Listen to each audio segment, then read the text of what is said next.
योगी जब जब डरता है पुलिस को आगे करता है। नारे लगाकर वकीलों ने एक साथ मिलकर योगी सरकार के खिलाफ और मुख्यमंत्री योगी के खिलाफ जमकर प्रदर्शन किया। प्रदर्शन की वजह जज विभांशु सुधीर का ट्रांसफर। विभांशु सुधीर मुख्य न्यायिक मजिस्ट्रेट हैं, जिन्होंने कुछ दिनों पहले ही सीओ अनुज चौधरी पर एफआईआर दर्ज करने के आदेश दिए थे। इस आदेश के कुछ दिन बाद ही इलाहाबाद हाई कोर्ट ने एक आदेश जारी करते हुए संभल के सीजेएम विभांशु सुधीर समेत 14 न्यायिक अधिकारियों का तबादला कर दिया, जिस पर वकील भड़क गए। उन्होंने हंगामा किया और जमकर नारेबाजी भी की।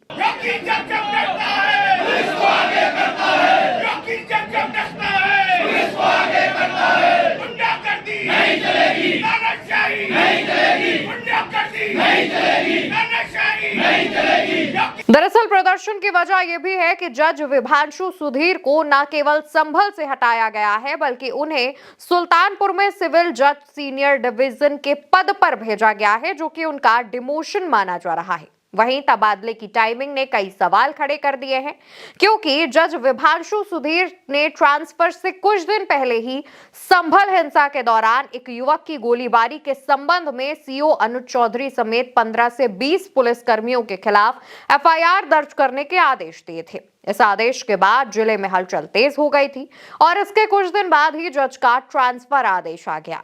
दोस्तों, पूरे मामले पर बात करें तो 24 नवंबर 2024 को संभल में जो हिंसा भड़की थी, उस मामले में सीजेएम कोर्ट में एक याचिका लगाई गई। याचिका में उस समय के एएसपी अनुज चौधरी और तत्कालीन इंस्पेक्टर अनुज तोमर सहित कई पुलिस वालों पर गंभीर आरोप लगाए गए। याचिका के मुताबिक याचिकाकर्ता का 24 साल का बेटा आलम 24 नवंबर 2024 को घर से रस्क बेचने निकला था। उसके शाही जामा मस्जिद क्षेत्र में पहुंचने पर एएसपी अनुज चौधरी और इंस्पेक्टर अनुज तोमर सहित 15 से 20 पुलिसकर्मियों ने फायरिंग करते हुए गोलियां चलाई।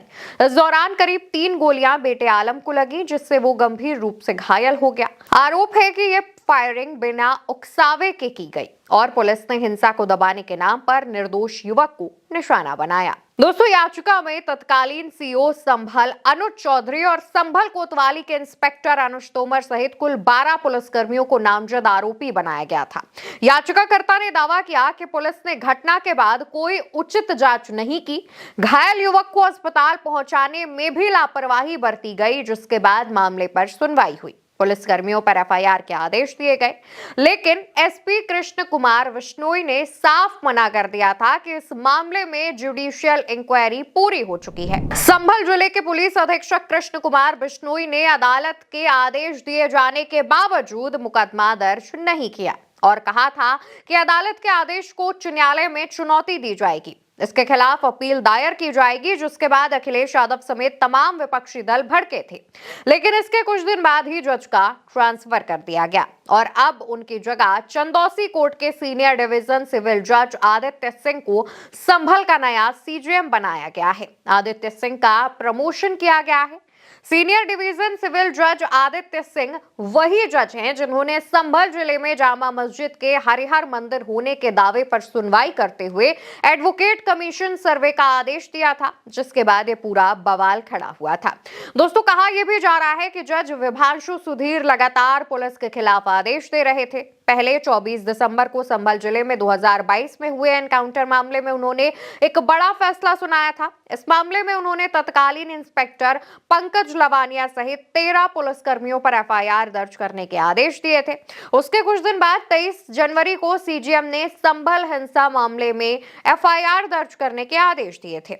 फिलहाल जज विभांशु सुधीर का पिछले 12 सालों में 8 बार ट्रांसफर हो चुका है, तबादले हो चुके हैं और इस बार भी वो चर्चा में हैं। देखना यह होगा कि जज के ट्रांसफर पर उठ रहे सवालों पर क्या प्रतिक्रिया सरकार की तरफ से सामने आती है। फिलहाल जिस तरीके से वकीलों ने जज के ट्रांसफर को लेकर के प्रदर्शन किया है, उत्तर प्रदेश की योगी सरकार के खिलाफ नारेबाजी लगाई है, इसको लेकर के आपकी क्या राय है, इसका जवाब कॉमेंट सेक्शन में दीजिएगा। और सोशल मीडिया पर उठ रहे सवाल कि क्या सीओ अनुज चौधरी पर फैसला सुनाने के खिलाफ जज का ट्रांसफर किया गया है, इसका जवाब आपको क्या लगता है वो भी कमेंट सेक्शन में बताइएगा और वीडियो को शेयर करिएगा। नमस्कार।